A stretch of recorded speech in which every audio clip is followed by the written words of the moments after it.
I do not remember when I stopped screaming, or if I even started. The last thing I recall with any clarity was the mirror, shattered somewhere out there between the trees, its fragments catching the sick light of the dying campfire like a trail of broken teeth. I stood frozen, bare feet sinking into the cold, damp soil, listening. Not for the usual sounds of the woods, no. Not the whisper of leaves or the crack of a branch, but for something else, something heavier than sound itself. Fear hung around me like the mist that crawled between the trunks, clinging to my skin and seeping into my bones. I had run, I think, but the woods felt endless, the trees leaning in closer with every step like spectators in some grotesque theater. Every time I blinked, that grin was there, burned into the inside of my eyelids. Wide, cracked, gleaming with something wet and wrong. I wanted to tear my own eyes out just to stop seeing it. But I knew, deep in the pit of my gut where the real horror lived, that no matter what I did, it had already seen me. The night had started so stupidly normal. It was supposed to be my moment of peace, my escape from the crushed schedules and boxed-in city noise. I drove north for hours, taking the battered truck as far into the forest reserve as the map would allow, then even further down old logging trails until I found a clearing surrounded by ancient pines that seemed to hum in the setting sun. I set up my little two-man tent, built a fire, unpacked my gear. I remember laughing at myself when I realized I had forgotten a proper mirror, only to find the old square one tucked at the bottom of my bag, wrapped in an old t-shirt. I stuck it between two roots near the tent, propping it up against a rock so I could splash water on my face in the morning without fumbling inside the tent. Seemed practical. Logical. Safe. It was only much later, as the fire burned down to embers and the dark began to press against the little halo of light, that I caught the reflection. A shape, just behind my right shoulder. Twisted. Smiling. It was not my smile. I spun around, heart clawing at my ribs, but there was nothing. Just the woods, dark and endless and full of little night sounds that suddenly felt all wrong. I told myself it was the flickering fire, the tricks it played on the eyes. I picked up the mirror and threw it, hard, into the trees. I did not even hear it hit the ground. But when I turned back to the tent, the feeling followed me, heavy as a shadow stitched to my heels. I climbed into the sleeping bag, zipped it up to my chin like it could somehow save me, and squeezed my eyes shut. It would be fine. I just needed to sleep. Needed to survive until morning. Except every time I blinked, it was there again. Grinning. Waiting. The hours crawled. I lay there, stiff and silent, listening to every crackle and snap outside like they were counting down to something. Once, I thought I heard breathing, wet and heavy, just inches from the thin nylon wall of the tent. I clutched the flashlight with white-knuckled hands but did not dare turn it on. Somehow I knew in the marrow of my being, that light would not save me. It would only show me what was already too close. When the cold seeped into my bones and the first pale hints of dawn stained the black sky, I dared to unzip the tent and peek outside. Nothing. Just the woods, still and gray, innocent as a nightmare forgotten upon waking. Except for the mirror. It was back. Propped up neatly against the same rock, unbroken, polished, almost gleaming despite the dead light of morning. I stared at it, breath held tight in my chest, but this time I saw nothing in it but myself. Pale. Trembling. Alone. I should have packed up and left right then. Should have run and never looked back. But I stayed. Maybe it was stubbornness. Maybe it was fear pretending to be courage. Maybe it was already too late. I spent the day trying to convince myself it was a trick of exhaustion, a flare of imagination sparked by too many horror movies and not enough sleep. I hiked a little, built a bigger fire, even whistled a tune to break the eerie silence that clung to the clearing. But every so often, I caught a flash out of the corner of my eye, a glimpse of white teeth, a ripple of shadow between the trees, and my heart would slam against my ribs, begging me to run. I told myself it was nothing. I told myself a lot of lies that day. As the sun began its slow, bloody dive behind the pines, I felt the air change. It became thick, heavy, as if the forest itself was holding its breath. The fire crackled and spat as I tossed on more wood, desperate to keep the darkness at bay. I should have left. I should have left. Somewhere deep in the woods, something screamed. A long, ragged howl, human but not, tearing through the dusk and rattling the glass of the mirror. I stood up so fast I knocked over the folding chair. The fire guttered low, and in the trembling shadows beyond its reach, I saw them. Reflections. Dozens of them. Twisted faces, all grinning, all watching. My body moved before my brain could catch up. I grabbed the flashlight, the keys, the few things closest to hand, and bolted for the truck. But the forest was wrong now. Paths twisted where there had been none, trees shifted and leaned, turning the clearing into a maze of blackened trunks and grasping roots. The truck was gone. Or maybe I was. Maybe I had crossed into somewhere else entirely. I stumbled, fell, scrambled to my feet, the flashlight beam slicing through the mist only to reveal more trees, more mirrors. Dozens, hundreds, each one catching my reflection, and something else. Something that moved when I did not. Something that grinned when I cried.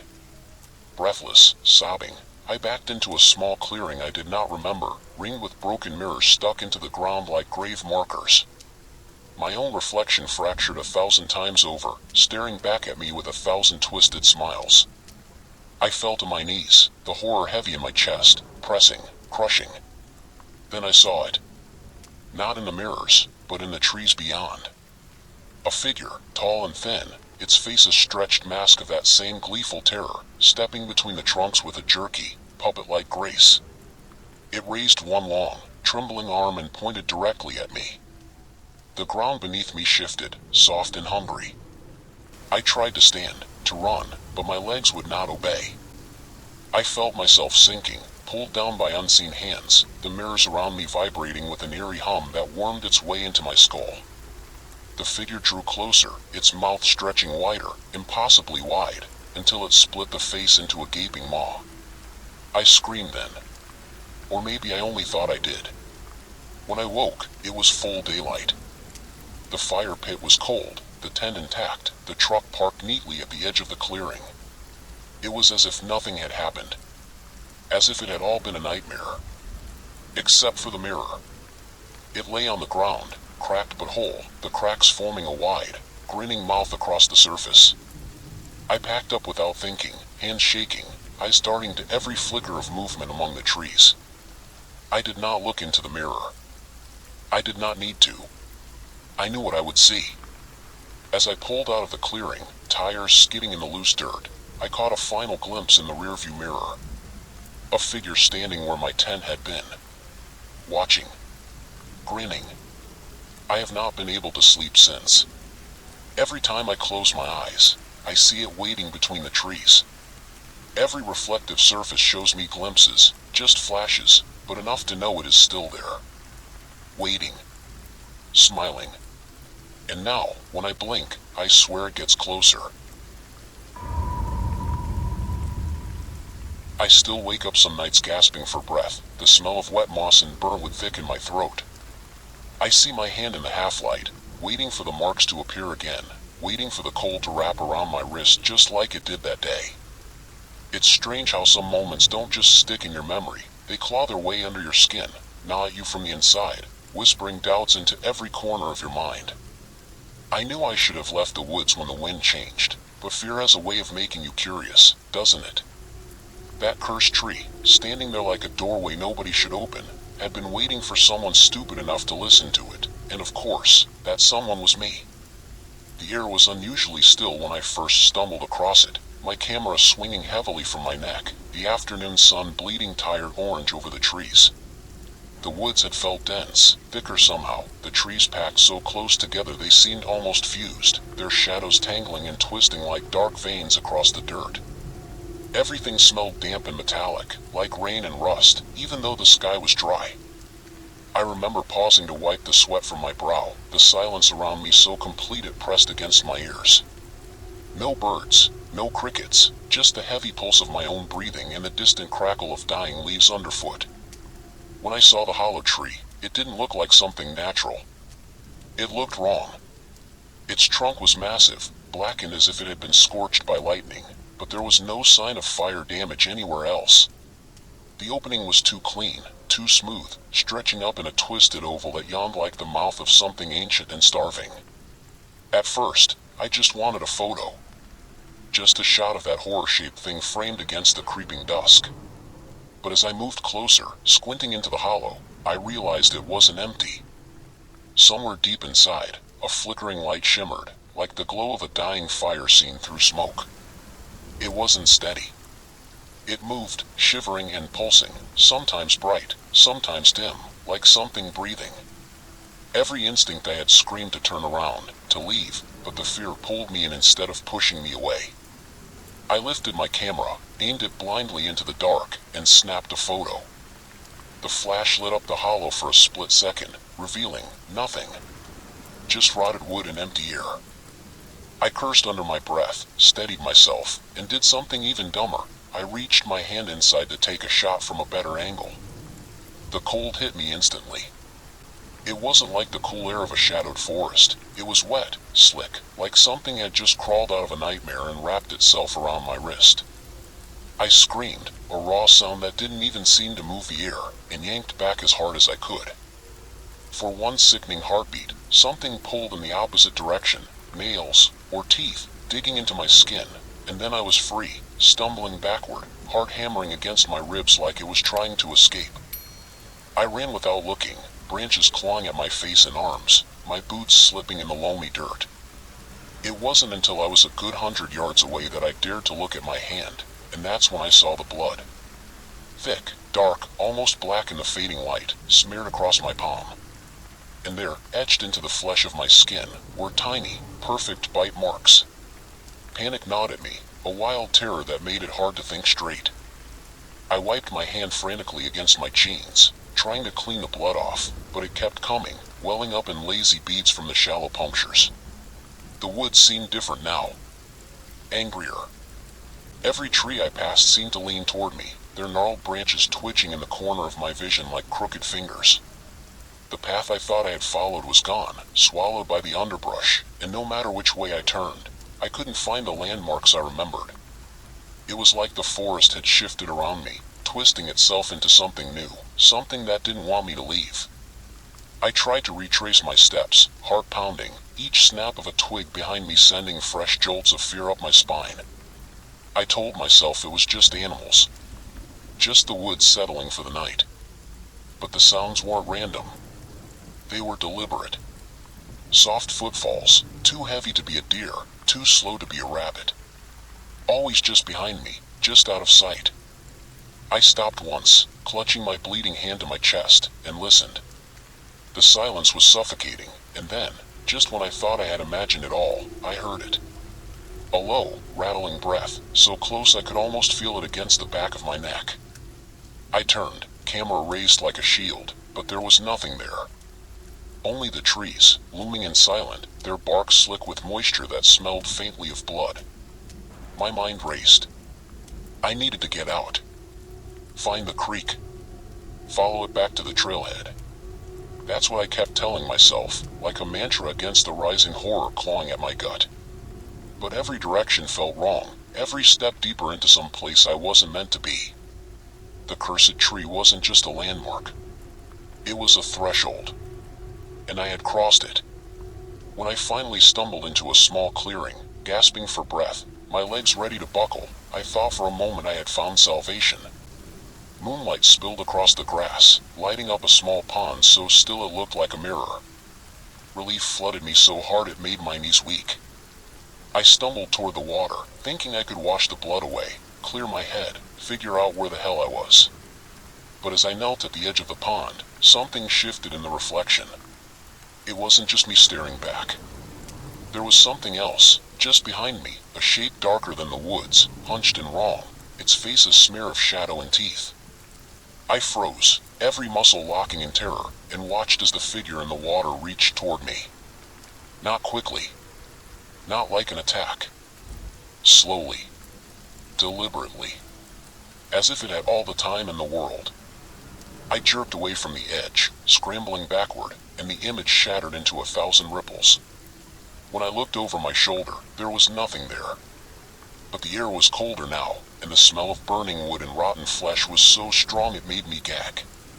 I staggered to my feet, wiping my mouth with the back of my trembling hand, and realized something horrible. The bite marks had spread. They weren't just on my palm anymore. Tiny punctures traced up my wrist, my forearm, like a necklace of teeth gnawing their way higher. The world tilted.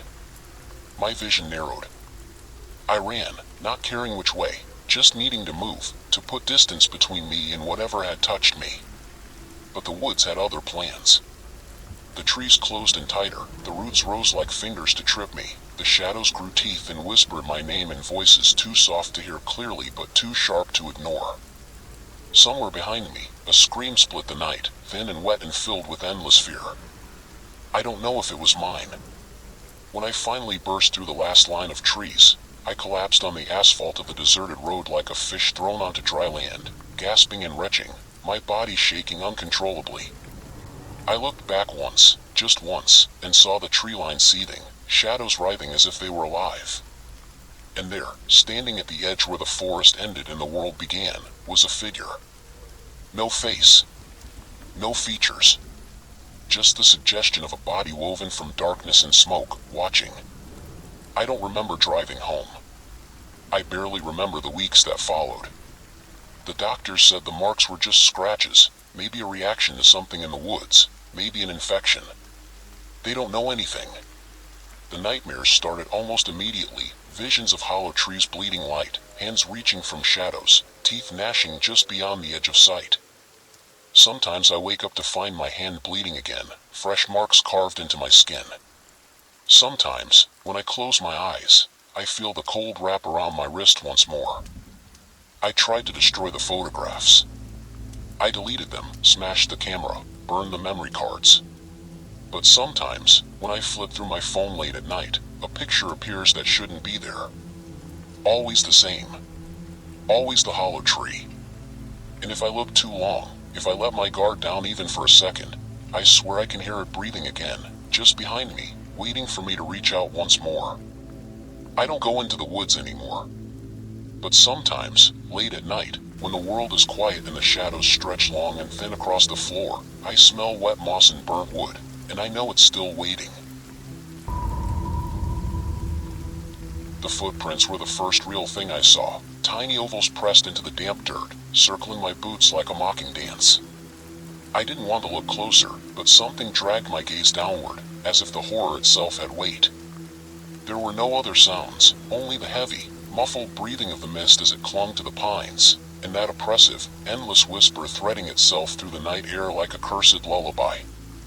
I could still feel the warmth of my breath puffing against the cold, and when I turned around, heart rattling in my chest like a trapped bird, there was nothing but endless dark trees, each branch clawing at the sky in twisted desperation. I wasn't alone. I hadn't been alone for hours. The day had started harmless enough, with the sweet bite of crisp autumn air filling my lungs as I parked the old Subaru near the trailhead. Whispering Pines National Forest wasn't even on the official maps anymore, an outdated relic tucked between two larger, shinier parks. That suited me just fine. I wanted space, I wanted solitude, I wanted the kind of silence that could peel away the layers of noise I'd been carrying like armor. It was supposed to be a simple hike, just one night out there before heading back to the cluttered safety of real life. The trail was rougher than I expected, the trees pressing in tighter the farther I went, until it felt like walking through a tunnel of shifting shadows. The sun stayed high for a while, but as afternoon sagged into early evening, the light dimmed far too fast, as if someone had taken a knife to the sky and let it bleed away into twilight. The mist rolled in just after I crossed the old wooden bridge, a half-rotted thing with warped planks that shrieked under my boots. At first, it was beautiful in a haunted, storybook way, curling around the bases of the massive pines like a living thing. Then the whispers started. I thought it was the wind, the way it sometimes hums through the needles in a low, eerie drone. But this was different. The sounds were thinner, sharper, threading themselves directly into my ears without touching the air between. I told myself it was my imagination, the natural soundtrack of fear when you're alone and the world has started to feel too big and too hungry. Still, every time I stopped to listen, the murmurs stopped too, like they knew I was paying attention. My legs moved faster without me really deciding it, gear jangling against my backpack with each heavy step. Every once in a while, I'd think I caught a word or two, fragments that felt like my name, or the scrape of some terrible plea just under the surface. I fought the rising urge to scream, clenching my teeth so hard my jaw ached, because somehow I knew that if I screamed, if I let that fear escape, something would answer. And I didn't want to know what that something was. The first time I tripped was near a fallen tree, the roots twisted up like skeletal fingers. As I scrambled to my feet, hands stinging from the impact, I noticed a symbol burned into the bark. It looked like an eye, wide and hollow, etched with a clumsy hand. The horror buzzed louder inside my skull then, a thrumming shadow behind my thoughts, and the whispers turned urgent, almost desperate. I backed away, boots sliding against the slick moss, and didn't dare look back again. Something was very, very wrong with this forest, and I was too deep inside it now to find my way out cleanly. I kept walking even when my legs screamed for rest, even when the mist thickened into heavy, wet ropes that caught against my face and arms. The trail had vanished hours ago, swallowed by the dark, and the only thing guiding me now was the faint pull of panic, the ancient survival instinct that didn't care about pride or plans or anything else besides escape. That was when I first saw the footprints. Tiny, barefoot, too small for any adult, too deliberate to be an animal. They surrounded me, trailing off into the gloom, always just a few steps ahead, like bait. I told myself to be rational, that maybe a family had been out earlier, maybe kids playing. But deep down, I knew the truth. No one had passed me all day. The forest grew stranger the deeper I went. The trees seemed to shift places when I wasn't looking, and at times the ground itself felt like it was breathing, pulsing gently beneath my boots in some slow, unnatural rhythm. At one point, I passed a clearing filled with dozens of stacked stone cairns, each one barely waist-high, their tops sharp and pointed like teeth. I didn't linger. I didn't take pictures. I just kept moving, hoping that if I moved fast enough, if I didn't acknowledge the nightmare around me, it couldn't touch me. But it was already too late. The deeper the night pulled me in, the louder the whispers became, threading through the trees with purpose, weaving themselves into words that were almost clear but twisted just enough to slip away the moment I tried to grasp them. My head pounded with the strain of it, my heart thudding painfully in my chest like a broken drum. Several times, I thought I saw shapes flitting just beyond the edges of my vision, child-sized figures with limbs too long and movements too sharp to be anything natural. They would dart from tree to tree, flickering in and out of existence, always just out of reach. At some point, I realized I was no longer moving forward. The footprints had led me into a shallow depression in the earth, a hollow surrounded by trees that leaned in so tightly they blocked out even the faintest starlight. In the center was a single stone, carved with the same hollow eye symbol, slick with moisture and something darker that I didn't dare inspect. My feet betrayed me, dragging me closer even as every nerve in my body screamed to run. The whispers reached a fever pitch here, too many voices to separate, too much emotion, rage, sadness, hunger, woven into one writhing nightmare of sound. When I finally tore my gaze away from the stone, I saw them. Dozens of small figures, emerging from the mist like specters, their skin pale and slick as if they had just clawed their way out of the earth. Their eyes were wide and empty, mouths moving in perfect, terrible unison, birthing the whispers that had plagued me for so long. I stumbled back, but the ground gave way beneath me, sending me sprawling onto the wet earth, the whispers filling my ears until I thought my skull would shatter. I don't remember getting up. I don't remember running. I only remember the forest peeling away around me, the trees bending and splitting like wounds opening in the dark, and then the unmistakable crunch of gravel under my boots, the trailhead. I thought I was safe when I saw the Subaru, crouched under the skeletal remains of the pines. I fumbled the keys out with shaking hands, throwing myself into the driver's seat and locking the doors even though I knew locks meant nothing out here. The whispers were still clawing at the windows, thinner now, but no less insistent. I turned the key. The engine didn't respond. For one terrible heartbeat, I thought I saw something move in the rearview mirror, a pale, grinning face pressed against the glass, too wide, too eager. When I twisted around, there was nothing there. Just the mist, wrapping itself tighter around the car like a burial shroud. I stayed there for what felt like hours, heart pounding against my ribs like it wanted out. When the first rays of gray morning finally pierced the mist, I found the courage to step out, to stumble into the weak, watery light. Everything looked normal now. Ordinary. No footprints. No figures. No whispering. I convinced myself it had all been a nightmare, a hallucination born of fear and exhaustion. I even laughed a little, though it sounded brutal and wrong in the heavy silence. I was still laughing when I saw them, lined up along the edges of the trail, just before the forest swallowed it again. Dozens of small, perfect piles of stones, each one crowned with a tiny scrap of fabric, a tuft of hair, a sliver of bone. Each one facing me. Each one waiting. And somewhere, just beyond the reach of the daylight, the whispering began again. Waiting. Always waiting.